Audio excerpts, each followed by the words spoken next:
अभी हाल ही में 2 हादसे हुए। एक मुंबई सोपोर में वसीम मीर के साथ जिस तरह उसको निहत्ते आदमी को, एक ट्रक ड्राइवर गरीब है, जिस तरह उसको गोली मार दी गई, और जो डॉक्टर ने भी बताया कि बहुत नज़दीकी से उसको गोली मार दी गई। टायर की वजह से उसको गोली नहीं लगी बल्कि स्ट्रेट उसको गोली मार दी गई। और उसके बाद कठुआ बिलावर में जैसे मक्खन दीन को पुलिस हमारी रखवाली के लिए है, उसको इतना टॉर्चर किया कि वो खुदकुशी करने के लिए मजबूर हो गया।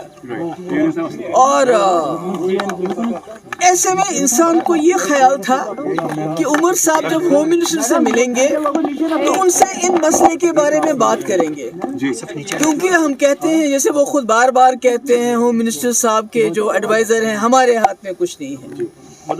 मगर वो यहाँ के वजीर आला हैं, उनके पास 50 MLA हैं, उनके पास मेंबर पार्लियामेंट है, उनकी एक अथॉरिटी है। अगर PDP वाले होम मिनिस्टर से पूछना चाहें तो हम नहीं पूछ सकते, पर कि उमर साहब कुछ चीफ मिनिस्टर अगर वो गए तो उनको वहाँ होम मिनिस्टर साहब से बात करनी चाहिए थी कि अगर जम्मू कश्मीर में आप कहते हैं हालात बिल्कुल ठीक ठाक हैं, मिलिटेंसी के साथ आप मुकाबला कर लीजिए, मगर जो आम लोग हैं, जो बेगुनाह लोग हैं, उनके साथ आर्मी की तरफ से किसी आर्मी के, मैं नहीं कहती सारी आर्मी खराब है, मगर अगर कोई गलती करता है उसकी निशानदेही होनी चाहिए, उसको सज़ा मिलनी चाहिए।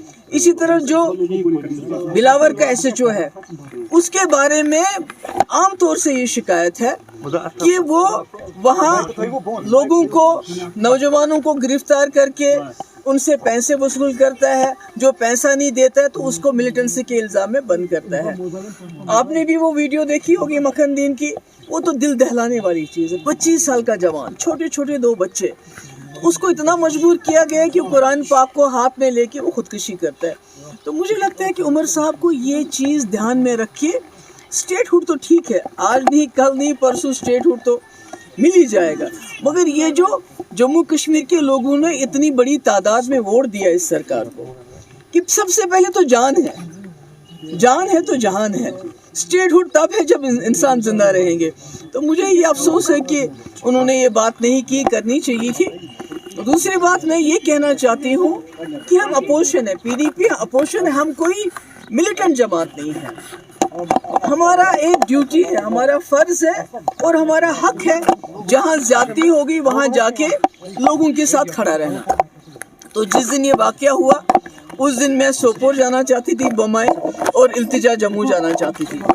बिना किसी बात के सिक्योरिटी लाइन से कोई हमें बताया नहीं गया कि आप क्यों नहीं जा सकते। तो हमारे गेट के ऊपर कंडेदार तार, बड़े बड़े पत्थर, बड़े बड़े ताले लगाए गए। मतलब ये क्या है?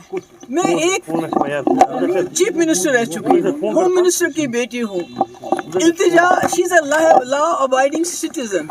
तो आप बिना हमें बताए, कोई वजह के बिना क्या कहे, हमारे दरवाजे को लॉक कर देते हैं, ताला लगाते हैं। यहाँ तक कि जो उसकी गाड़ी थी, उसके जो PSO उनको रोका गया, उनको बोला कि आप वहाँ नहीं जाएंगे। अगर आपने उनके PSO को खुद रोका, गाड़ी उसको भेजी नहीं, तो फिर आपने उन्हीं PSO को कैसे सस्पेंड किया? उनका कसूर क्या है?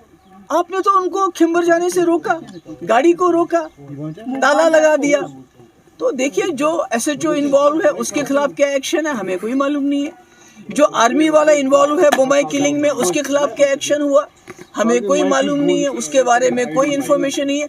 मगर इल्तिजा के 2 PSO जिनका कोई कसूर नहीं है, हमीद और बशारत, जो इसलिए साथ है कि उनको इल्तिजा की प्रोटेक्शन करनी, बल्कि इल्तिजा की जासूसी नहीं करनी, तो उनको इसलिए सजा दी गई कि आप इल्तिजा की जासूसी क्यों नहीं करते। तो मैं समझती हूँ ये बहुत ही अफसोस की बात है।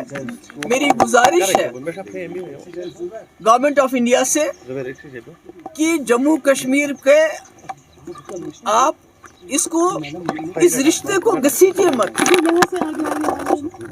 इस रिश्ते को इज्जत से अपने साथ चलाने की कोशिश कीजिए।